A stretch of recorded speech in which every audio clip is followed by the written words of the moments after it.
Eccoci insieme cari telespettatori, ben ritrovati, telespettatrici naturalmente e ben ritrovate, e abbiamo il piacere di riavere qui con noi Rosanna Bettella, che è stata anche qualche giorno fa, se l'avete seguita il martedì sera, grazie di essere qui con noi, e in modo particolare come responsabile del coordinamento donne dello SPCGIL del Veneto. E ben arrivata anche Margherita Grigolato, era un po' che non ci vedevamo, forse un annetto, sì, sa. Infatti, un anno. Del Dipartimento Politiche Inclusive CGIL Veneto. E parleremo proprio delle attività che vengono svolte dal sindacato, tanto dalla CGIL quanto dallo SPCGIL, per quanto riguarda l'inclusività sempre più attiva e importante delle donne, la parità di genere ma effettiva, e quindi tutte quelle piccole anche azioni strategiche che hanno una valenza importantissima, ma anche grandi azioni che sono state fatte in passato, continuano ad essere fatte anche adesso in tutti gli ambiti e non solo quello lavorativo. Allora, per affrontare questo c'è anche un progetto molto significativo, molto importante, anche molto bello, che è una piattaforma che dopo vi verrà anche raccontata, abbiamo anche un video illustrativo, però io vorrei incominciare, diamo prima la parola naturalmente a Rosanna Bettella. Giornata internazionale della donna, in qualche modo ha tolto il discorso festa, ma ha detto un impegno importante, perché tante azioni vengono fatte per questa parità di genere, a partire anche dalle pensionate e poi il mondo del lavoro. Sì, lo ripeto, non mi stancherò mai di ripeterlo, l'8 marzo è la giornata internazionale delle donne, non è una festa, ma è un momento, e deve essere un momento di riflessione sulla parità, sui diritti delle donne che molto spesso sono violati, e sulla difesa di quello che invece abbiamo conquistato negli anni, e io faccio parte della generazione che negli anni 70 ha, come dire, costruito un nuovo paese in termini di diritti civili, di diritti del lavoro, e ne sono orgogliosa, ne sono fiera, e quindi mi batterò sempre con me, tutte le mie coetanee, a fianco delle giovani generazioni, delle ragazze di adesso, perché non perdano quello che noi con tanta fatica abbiamo costruito. I consultori familiari, il nuovo diritto di famiglia, perché tutte le leggi più importanti di questo paese di fatto sono state promulgate dopo il dopoguerra, ma soprattutto verso gli anni 70. Quindi un paese in forte ritardo da questo punto di vista. D'altra parte abbiamo avuto un ventennio di dominio fascista, eravamo sotto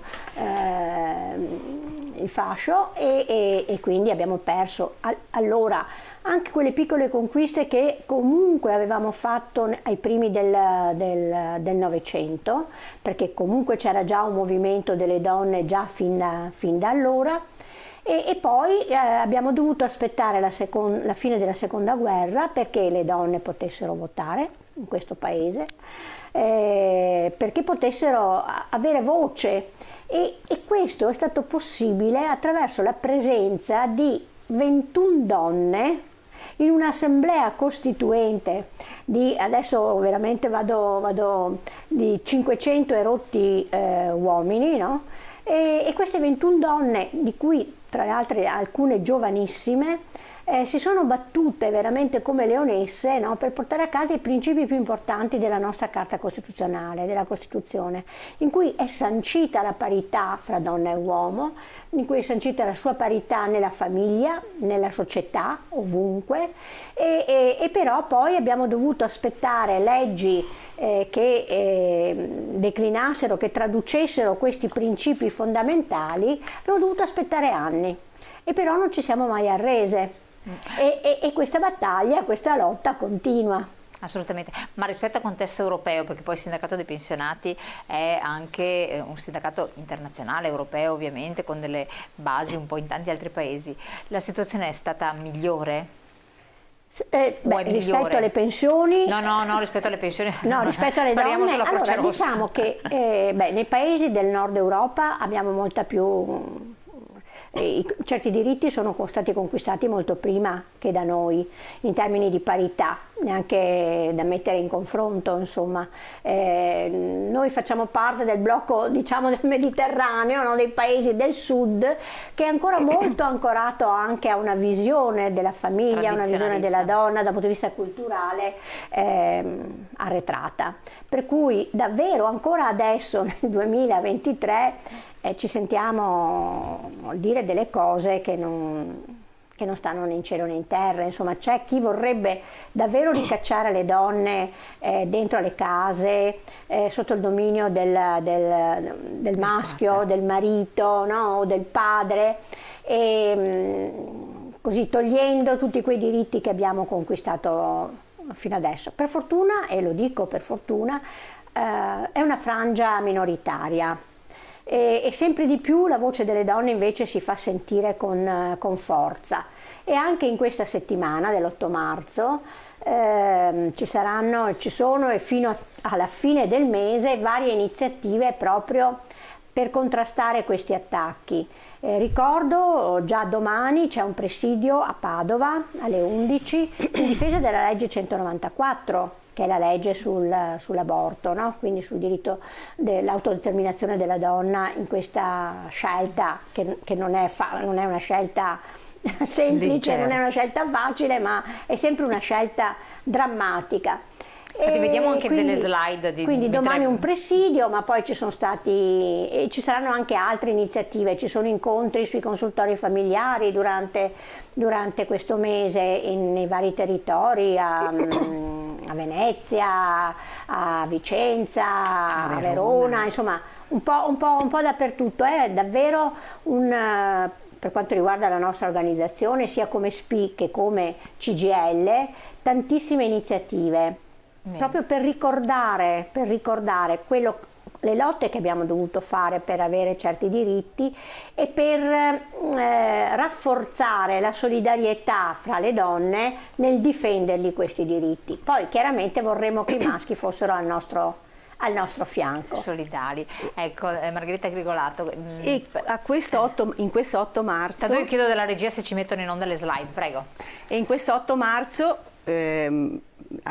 collegandomi a quello che ha detto Rosanna, la CGIL ha avuto un occhio particolare di riguardo alle donne che nel mondo stanno lottando con la propria vita per non mantenere, per avere i diritti anche dai più elementari, da quello dell'esistenza, come in Iran, come in Afghanistan, come in Birmania.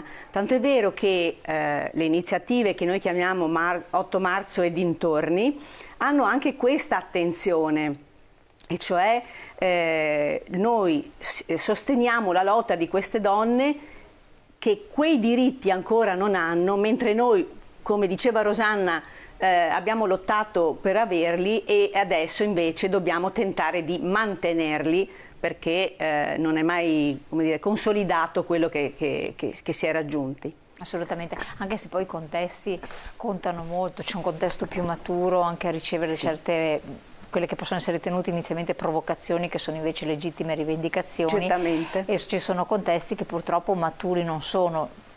Trasversalmente, perché a volte quando parli con giovani donne che vivono in queste realtà ti dicono che tanto la madre quanto il padre sono rigorosi e rigidi, per cui ci sono delle mentalità che devono essere sradicate, e che poi parliamo non di genitori di 90 anni, ma genitori che possono averne 50-60. Anche se, per esempio, la cosa nuova della lotta in Iran è che i padri, i fratelli questa volta escono in strada insieme alle figlie, insieme alle sorelle, perché capiscono che è una questione proprio di esistenza. Io non posso annullare la persona che sono, non posso pensare che mia figlia o mia sorella o mia madre debbano essere degli automi, cioè delle persone che non hanno identità e che non hanno un'anima, perché lo dice non la religione, ma perché lo dice uno Stato teocratico.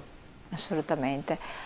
Beh, di fatto però la religione è stato un profondo condizionamento trasversale un po' ovunque, con degli estremismi difficili. Sì, appunto, perché non è la religione, ma è l'estremizzazione esatto, del credo. dei precetti. Perché se fosse per quello che c'è scritto nel Corano, l'Iran è fuori legge. Allora, qui vedo che ci hanno messo la slide, Belle Ciao, è una piattaforma, chiedo infatti dalla regia, prima di parlare di questa piattaforma, che è anche molto interessante, e poi ci sono i link che possono essere cliccati, che danno anche delle prospettive e attività svolte, cosa c'è ancora da fare, di mettere in onda il video di presentazione, quindi vediamolo un po' insieme e dopo andiamo a commentarlo, a spiegarlo anche.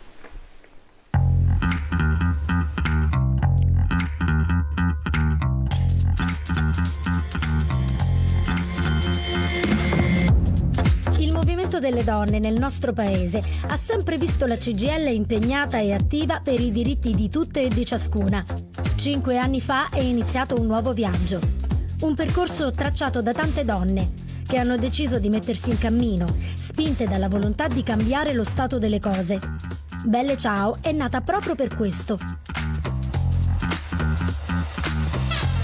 Per non rassegnarsi all'idea di un paese che discrimina, che divide, che tollera molestie e violenze, che non è in grado di valorizzare l'intelligenza e la capacità delle donne, che non supporta chi è in difficoltà. La piattaforma Belle Ciao è lo strumento con il quale la CGIL può migliorare la condizione delle donne. Per un lavoro di qualità, stabile, con le giuste tutele ed equamente retribuito. Per migliorare le condizioni di accesso alle pensioni e renderle adeguate ad una vita dignitosa, per tutelare la salute e la sicurezza delle donne, per garantire la loro libertà di scelta e di autodeterminazione, per contrastare ed eliminare tutte le forme di molestie e violenze, per migliorare la partecipazione delle donne dentro la CGIL. Tanti obiettivi, tante proposte e una piattaforma digitale facilmente accessibile e consultabile sul sito della CGIL, che raccoglie numerose esperienze e buone pratiche di contrattazione. Una piattaforma per tutte e per tutti, perché migliorare la condizione delle donne, garantirne i diritti e promuoverne la piena partecipazione significa migliorare la condizione di tutti e quella del Paese. Per fare in modo che anche l'innovazione stia dalla parte dell'emancipazione delle donne, anziché penalizzarle. Donne, vita e libertà. Con queste parole è iniziata una rivoluzione internazionale che è partita dalle donne, per la libertà di tutte e tutti, in ogni angolo del mondo. Una rivoluzione alla quale vogliamo e dobbiamo partecipare.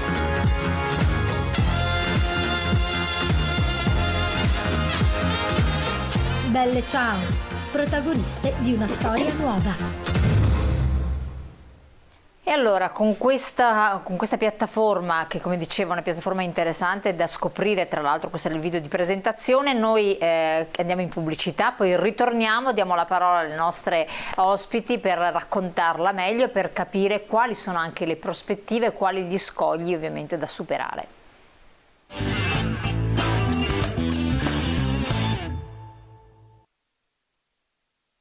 Allora, eccoci in studio, una piattaforma molto interessante, Margherita Grigolato. Entrando, tra l'altro si scoprono tanti approfondimenti che possono essere visti sia come provocazioni di riflessione, secondo me, ma anche momenti di confronto e tavoli di discussione. Per esempio, questo sempre relativamente alla piattaforma di genere della CGIL, occupazione e qualità del lavoro. Quindi questo lo chiedo a lei, poi quello che invece riguarda la parte delle donne pensionate chiederò a Margherita.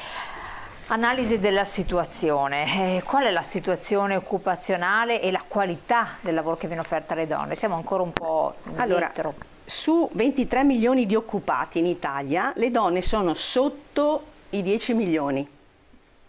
Poi nel Veneto sono presenti 2.142.000 occupati, di cui 919.000 sono le donne.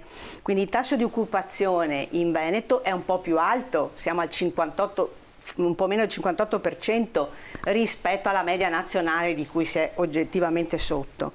Però una donna su 10 dopo aver avuto un bambino rinuncia al proprio lavoro per dedicarsi all'attività di cura. La donna rinuncia al lavoro perché non ci sono, come diceva anche prima bene Rosanna, c'è questa ancora, siamo legati al fatto della famiglia, degli stereotipi patriarcali, che la famiglia è retta dalla donna, quindi meglio il lavoro di cura è retto dalle donne. E per fare questo necessariamente, non sempre ovviamente, in alcuni casi, la donna deve lasciare. Poi in Veneto è successa una cosa straordinaria durante il Covid, che alcune attività sono state chiuse, altre invece hanno avuto un'implementazione di occupazione e moltissime donne si sono trasferite di lavoro, hanno potuto scegliere un lavoro part-time, perché in Veneto la maggioranza dei contratti delle donne è part-time, per tentare di conciliare la vita lavorativa con la vita di casa. Ma tra il 2019 e il 2022 c'è stato un exploit di questo fenomeno. Dicevi prima, allora, nei 6 punti della nostra piattaforma che si può trovare sul sito della CGIL c'è lo stato dell'arte, cioè dove siamo arrivati in Italia, quali sono i nostri obiettivi e le buone pratiche, e cioè tutti quegli accordi che abbiamo fatto o con organizzazioni, o con amministrazioni o soprattutto in azienda per migliorare lo stato dell'arte nei 6 punti che poi vedremo.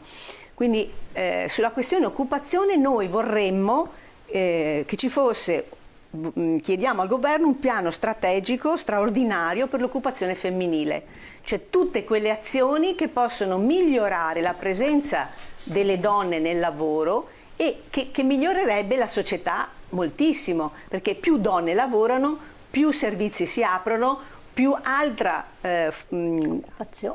occupazione c'è e quindi tutto girerebbe un po' meglio e forse ci sarebbero anche più figli, perché non dimentichiamo che siamo veramente in un momento particolare dove per tutta una serie di difficoltà, non solo perché le donne si sono rese conto del proprio corpo e decidono quando e se avere figli. Non solo questo, ma io penso anche al fatto che non c'è c'è pochissima formazione all'affettività e quindi due si incontrano e fanno fatica, stanno un po' insieme, poi capiscono che non funziona e mollano, mentre la cura, l'attenzione alla coppia potrebbe favorire nuove famiglie e quindi forse nuovi figli, se facciamo attenzione appunto alla genitorialità, cioè al fatto che sia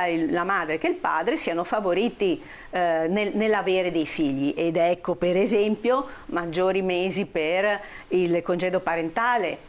Il governo ha inserito un nuovo mese pagato all'80% perché possano stare a casa i genitori un mese in più. Inizialmente era stato dato solo alle donne perché, come ripeto, diceva Rosanna prima, la donna deve stare a casa, mentre quel mese in più viene utilizzato o dal papà o dalla mamma. E questo è importante in Svezia perché le famiglie hanno almeno 2 se non 3 figli, perché c'è questa attenzione al fatto che sono entrambi i genitori, entrambi dovrebbero prendersi cura, farsi carico diciamo della prole e quindi facilitare tutte quelle cose, tutti quei servizi e la flessibilità per esempio negli orari di lavoro per favorire questa genitorialità. Un altro aspetto importante che è sottolineato, vediamo un messaggio che è arrivato adesso: il futuro delle imprese risiede nelle donne che sanno gestire al meglio il proprio tempo e spazio, magari un poco frenetiche, ma di certo più pratiche di tanti uomini. Di fatto più frenetiche sì. Però fanno anche più cose. Salari e organizzazione del lavoro, questo è un altro aspetto importante perché anche il reddito di una donna conta. Certo. Tante donne hanno scelto magari delle situazioni che non erano consigliabili o auspicabili perché hanno un salario più basso, quindi nella famiglia avevano fatto il bilanciamento, o con questi soldi pago la babysitter o quant'altro, o l'assistente familiare, o seguo io e a questo punto mi conviene anche stare a casa. Infatti, dopo per carità. Considera, Elena, che ancora attualmente per il governo di qualsiasi colore sia, per il Ministero del Lavoro, per il Ministero della Famiglia, il reddito della madre, o meglio della donna, è considerato reddito accessorio. Accessorio a che? In una famiglia. Cioè ci sono dei moduli, insomma, uno deve compilare, e c'è reddito principale e reddito accessorio. Accessorio di che? Cioè perché faccio il part time, perché sono la donna, perché sono la madre. Non va bene questo. La questione del gender pay gap, cioè la differenza retributiva a parità di presenza, c'è in Italia ed è del 20%. Che non è poca cosa. Non è poca cosa. Ma può condizionare anche scelte familiari importanti, perché poi questo diventa anche un aspetto rilevante. Andando avanti sempre in questo discorso delle varie cose che sono state analizzate, ci sono le politiche previdenziali. Anche qui Rosanna Bettella, analisi della situazione e gli obiettivi da raggiungere. Cosa vediamo? Sì, nel senso che proprio partendo da queste disuguaglianze che ci sono nel mondo del lavoro, no? Da queste disparità, si arriva poi a raggiungere la pensione con un reddito pensionistico diverso, per forza di cose, e infatti le pensioni delle donne sono almeno il 30% in meno di quelle degli uomini. Proprio è chiaro, è lampante in tutte le statistiche. E quindi bisogna pensare a delle politiche in questo senso. Noi nella nostra piattaforma parliamo sempre di pensione di garanzia, per esempio, che non è solo per le donne, ma siccome la maggior parte dei contratti precari, dei contratti stagionali sono di donne, di fatto chiedere una pensione di garanzia in qualche modo favorisce maggiormente le donne, però serve per tutti, perché ormai anche molti ragazzi, molti giovani, insomma, sono costretti a svolgere questi lavori. C'è la richiesta del riconoscimento, per esempio, di 12 mesi per ogni figlio, di anticipo per l'uscita pensionistica. E questo è per la valorizzazione del lavoro di cura, che però qua lo voglio sottolineare e mi riallaccio anche a quello che diceva Margherita. C'è bisogno di condivisione nelle famiglie, no? E non di conciliazione da parte delle donne per fare l'uno e l'altro lavoro, quello fuori di casa e quello in casa. E quindi quando noi parliamo di valorizzazione del lavoro di cura, ci riferiamo al lavoro di cura di entrambi i coniugi, di entrambi i partner. Adesso non è ancora così purtroppo evidente, però lo vogliamo sottolineare, lo ribadiamo sempre, lo diciamo nelle assemblee, nei luoghi di lavoro, ma anche tra i nostri pensionati, che bisogna davvero che il lavoro di cura sia suddiviso equamente fra donna e uomo. Se vogliamo permettere, se vogliamo che la donna lavori, che la donna sia davvero un soggetto alla pari nella società di questo paese. Poi c'è tutta una serie di altre misure che, ripeto, non riguardano in particolar modo le donne, anche se un rafforzamento e ampliamento della 14ª mensilità per quanto riguarda la pensione, anche qua il numero più alto è sempre riferito alle donne pensionate, e quindi chiedere un rafforzamento di questa misura è venire incontro a loro. E poi c'è, e questo vale per tutte le pensioni, la richiesta di una riduzione significativa della pressione fiscale, perché siamo il paese dove le pensioni sono tassate nella maniera più alta. Addirittura ci sono paesi in cui la pressione fiscale è, si può dire, azzerata. Vedi in Portogallo.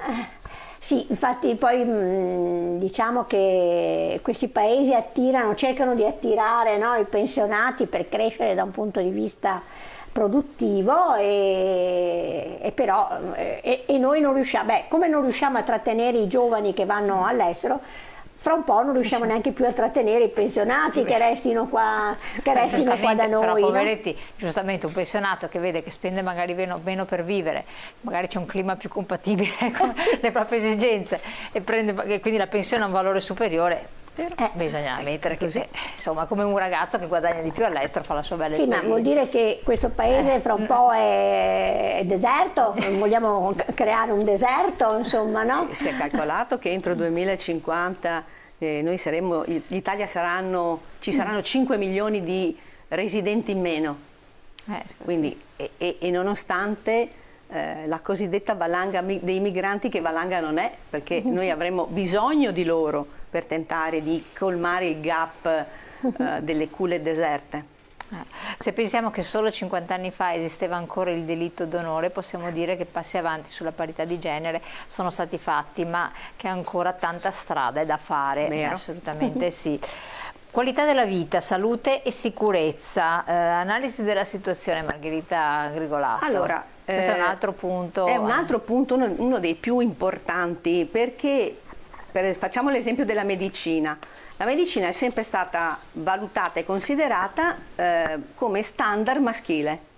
Le donne, l'abbiamo detto anche un'altra volta, hanno un corpo simile ma non uguale agli uomini, hanno pesi diversi e anche capacità di reagire ai medicinali diversi. Adesso si sta attuando la medicina di genere, la cosiddetta medicina di genere, ma per esempio qui a Padova c'era qualche anno fa la cattedra di medicina, c'è la cattedra di medicina di genere, e la prima preside, la prima preside, diciamo, la prima era una donna che poi è diventata consulente, guarda caso, perché è andata in pensione, la dottoressa Baggio, che è andata in pensione, ma è consulente del Ministero della Salute anche durante la pandemia. Però bisogna che queste conoscenze diventino proprio anche dei medici di medicina generale. Perché poi certamente, ma perché io e lei, vabbè, siamo piccoline, pesiamo, perché devono darci delle dosi di medicinale ragionati su uomini alti e che pesano oltre i 70 kg? Ma a parte il peso è anche una questione ormonale, di recepimento, di metabolismo, di tiroide. E poi facciamo un altro esempio che è quello più eclatante. I sintomi di un infarto maschile per gli uomini sono alcuni, per le donne sono diametralmente opposti. Arrivano con un mal di stomaco, con della nausea, non ci sono dolori alle braccia, dopo qualche giorno chissà perché la donna muore, e spesso e volentieri trovano chi arriva insomma a soccorso, vede sul tavolino del letto, diciamo, acqua e limone, perché le donne sono convinte di avere la nausea, prendono un po' di acqua e limone convinte che questo possa passare, ed è l'anticipo di un infarto che non è stato preso in tempo. Quindi questo appunto sono solo alcuni dei casi. Alcuni dei casi. Ma poi voi avete puntato, poi torniamo, oltre alla medicina si va ovviamente sulla questione dei servizi pubblici. Rosanna prima citava una delle conquiste che lei e altre compagne, altre colleghe, familiari. I consultori familiari. La legge è del 1975 e attualmente la legge prevede un consultorio familiare ogni 20.000 abitanti in Veneto, attualmente siamo a uno ogni 38.000. È vero che hanno allargato l'equipe medica, ma capirai, cioè, se io raddoppio le persone, non è che, anche se raddoppio i cittadini e aumento di qualche numero, cioè si parla di 2 o 3 medici in più o specialisti in più, non è che io riesco a coprire esaustivamente tutte le richieste, perché là dentro nei consultori familiari c'è di tutto, dalla richiesta di salute del mio corpo alla richiesta della salute mentale per me, per gli adolescenti, al fatto che se ho un figlio che ha bisogno di una certificazione per la scuola, lì devo andare, se voglio adottare, lì devo andare per fare la prima analisi, il primo screening, di qualsiasi cosa io ho bisogno. Adesso anche il governo l'altro anno si è inventato di fare anche delle consulenze per le coppie, consulenze in termini di tenuta, diciamo, della coppia, sempre lì vanno, e quindi c'è maggiore richiesta di psicologi, di specialisti, diciamo, non strettamente della salute fisica, e però se noi abbiamo, cioè, se noi non ci siamo, se l'elemento pubblico viene a mancare, intervengono i consultori socio-educativi privati, diciamo, che hanno la convenzione fatta con la Regione Veneto, di cui non siamo, come dire, molto molto contenti, però insomma esistono e quindi... Poi c'è anche la questione dell'integrazione con le donne migranti. Allora, un attimo solo, dobbiamo interrompere perché abbiamo la pubblicità. Parliamo anche di questo, poi parliamo anche del discorso dell'aborto, poi ci sono altre cose che sono anche importanti dopo la pubblicità, tra poco.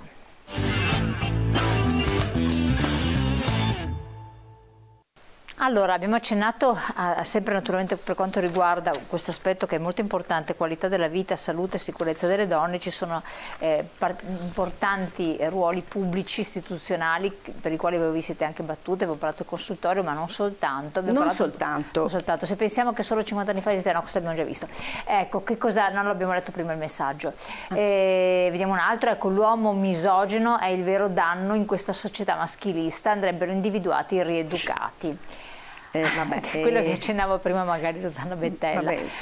Legge dell'aborto, accennava la Bettella, c'è anche questo dedicato a un capitolo importante, vero Margherita Grigolato? Sì, certo, lo diceva Rosanna prima, diciamo che negli ultimi 2 o 3 anni, anzi dal 2019 c'è in atto una sorta di battaglia di recrudescenza per tentare di modificare la legge 194, che è invece una delle leggi che se fosse attuata perfettamente probabilmente ci sarebbero meno preclusioni, meno persone che si lamentano. Perché nella legge 194 i consultori sono il punto dove la donna va nel momento in cui ha bisogno di decidere. E quindi trova un ambiente neutro col quale ragionare, lo psicologo, la psicologa, la ginecologa, delle consulenze che possono aiutarla in questa fase di decisione. Nel momento in cui lei ha deciso, ha deciso. E nel momento in cui ci fossero anche delle problematiche in ordine economico, è lo stesso consultorio che indirizza la donna presso altre strutture che le possono dare una mano. Ma si ritorna sempre al discorso originale. Se io sono autonoma dal punto di vista economico, allora forse ho una capacità in più, ho un punto in più per poter decidere di me, di quello che succede a me e di quello che può ovviamente succedere alla mia famiglia, a me o al nascituro. Questo, come diceva Rosanna prima, passa dalla autodeterminazione di una donna e non dal fatto che è la società che decide per lei.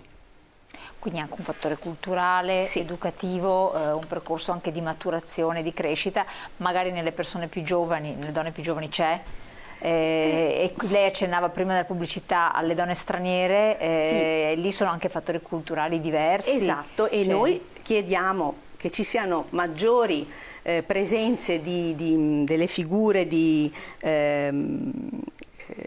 mediatrici o mediatori culturali che aiutano in qualche modo sia col linguaggio sia appunto con l'educazione nell'aiutare le donne che arrivano da fuori a capire in che società sono e a sapere che diritti hanno in questo nostro paese. Certo. L'ultima cosa che mi fa pensare che secondo me è importante per quanto riguarda questo punto è: io sono sicura se, e in termini di sicurezza sia fisica che economica in qualche modo, se pensiamo a riprogettare le città.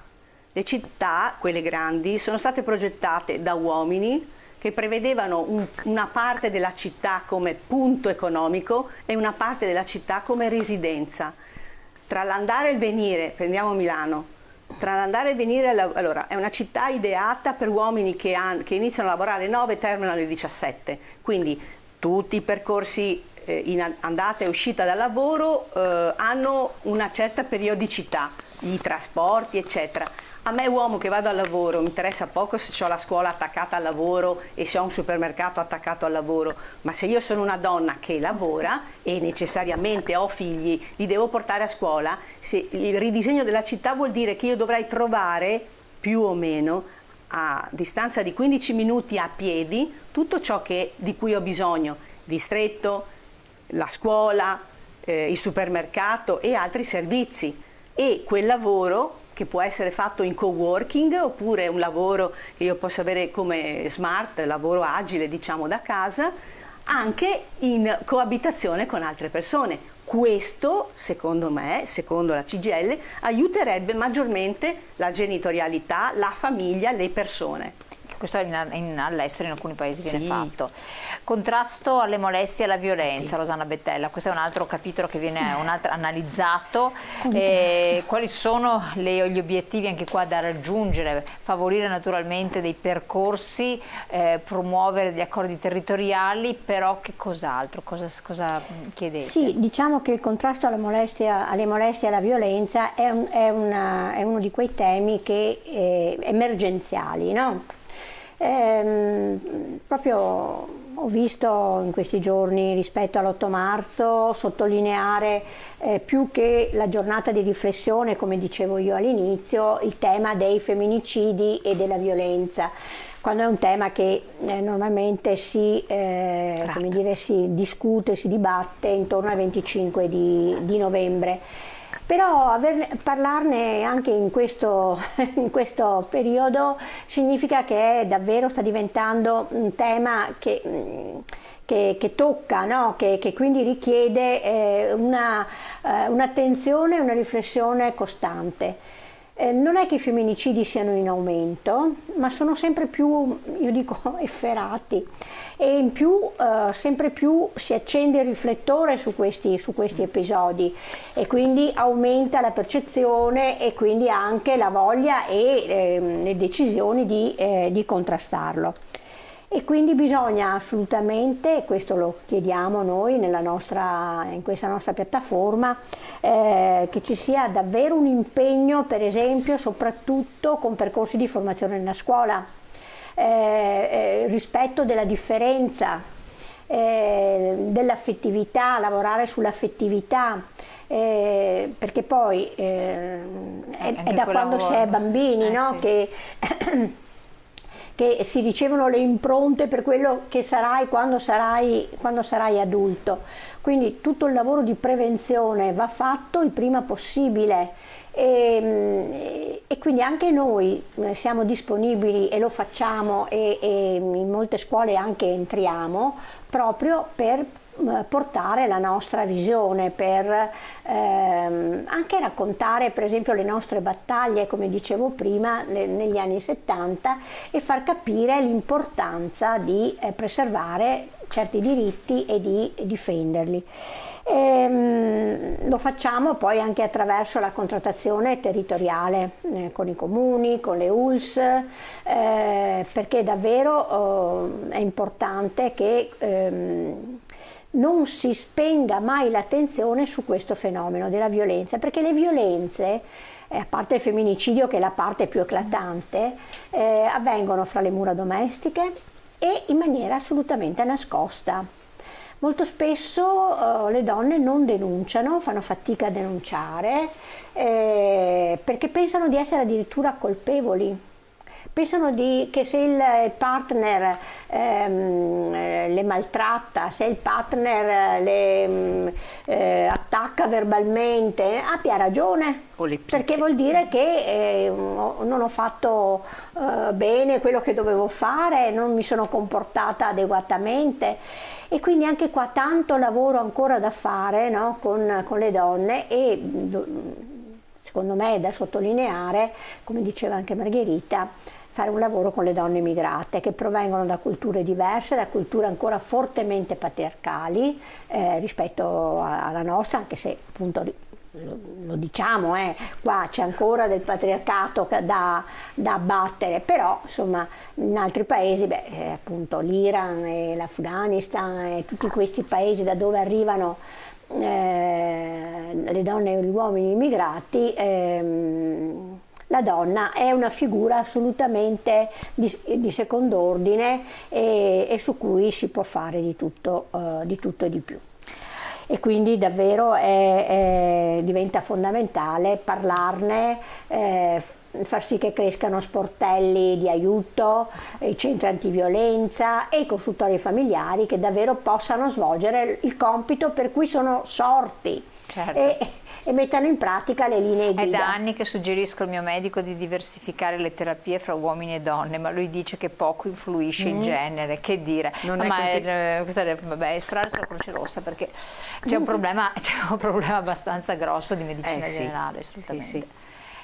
Di svecchiamento. Sì, per ritornare sul tema medicina di genere, allora, se le sperimentazioni dei farmaci e delle malattie vengono fatte su cavie, no? Sugli animaletti e che sono maschi, davvero questo significa che non avrai una risposta in termini davvero di appropriatezza della cura rispetto al genere. E quindi insomma anche qua molta strada ancora da fare. Poi un altro aspetto importante è la qualità e quantità della partecipazione in CGIL, su questo puntate molto, Margherita Grigolato. Certamente, perché anche CGIL, essendo un'organizzazione composta da uomini e donne, qualche difetto ce l'ha, e cioè la presenza di genere negli organismi decisionali, oppure anche il riconoscimento, il riconoscimento del lavoro svolto. Anche noi che ovviamente cerchiamo di lavorare di aiutare i dipendenti, gli iscritti, subiamo in qualche maniera orari che non sono compatibili con la presenza delle donne, soprattutto se queste donne hanno anche dei figli da curare. C'è un'organizzazione anche della gestione di queste delle assemblee, eccetera, che non è compatibile. Noi dobbiamo ragionare ovviamente sul fatto che dobbiamo intercettare i lavoratori. Mi viene da pensare alle guardie giurate che iniziano a lavorare alle 9 di sera e terminano alle 6 del mattino, quindi o tu le becchi all'inizio o tu le becchi a fine del turno. Stessa cosa per alcuni soggetti della ristorazione, insomma ci sono alcune categorie che fanno i turni e compagnia, e quindi il sindacalista, la sindacalista stanno attenti a queste cose, ma non capita tutti i giorni. Quindi, però alcune riunioni, alcune fasi decisionali non sono propriamente a favore delle donne, e quindi un'attenzione a rimodulare questo, ma poi anche sulla questione del linguaggio, perché anche in casa nostra il linguaggio non è neutro, è spesso e volentieri sessista, ma devo dire che ultimamente ci sono una serie di percorsi che sono iniziati e sono a buon punto tra compagni, tra colleghe e colleghi, e vediamo un minimo, cioè un po' di miglioramento, c'è un'attenzione a riguardo. Poi è vero che per esempio nei momenti decisionali, nell'ambito diciamo delle segreterie piuttosto che è complicata la questione della presenza di donne che sono al contempo lavoratrici e nello stesso tempo sindacaliste, cioè sono, non sono in distacco e quindi non lavorano esclusivamente per il sindacato, ma hanno questa duplice presenza, e per loro è ancora più complicata la cosa. Assolutamente. C'è l'ultimo aspetto, non so se abbiamo tempo di affrontarlo, però è altrettanto importante: lavoratrici autonome, libere professioniste, parasubordinate, collaboratrici. Anche qui c'è una piattaforma, si apre un mondo effettivamente, perché poi sono tantissime coloro che si trovano in questa situazione, magari anche aspirerebbero a un rapporto di lavoro diverso, però magari sono giocoforza incardinate in questo, soprattutto se sono anche molto più giovani, quindi è trasversale uomini-donne. È trasversale, e c'è il discorso proprio dei diritti che lì non ci sono, perché quando lavori guadagni, quando non lavori, per esempio quando sei in maternità, anche se la legge un po' ha concesso loro i 5 mesi di aspettativa, per il resto sei in balia di te stessa. Assolutamente, e anche qui sono tante proposte, però c'è ancora tanto da fare. Allora, richiudendo, chiudiamo un po' il discorso, siamo arrivati al termine. Io ringrazio naturalmente tanto Rosanna Bettera quanto Margherita Grigolato per averci introdotto in questa piattaforma, che è molto stimolante, molto interessante, e la trovate nel sito della CGIL, e visitatela, guardatela, analizzatela, perché può essere di spunto anche per chi lavora in realtà aziendali, o comunque anche, perché no, di considerazioni che può fare anche chi è uscito dal mondo del lavoro, perché ci sono tante ancora battaglie che devono devono essere fatte. Grazie a voi di essere stati qui con noi, grazie a voi cari telespettatori di aver come sempre di averci seguito e partecipato. La puntata poi la potete rivedere in replica nel nostro sito. Buon proseguimento.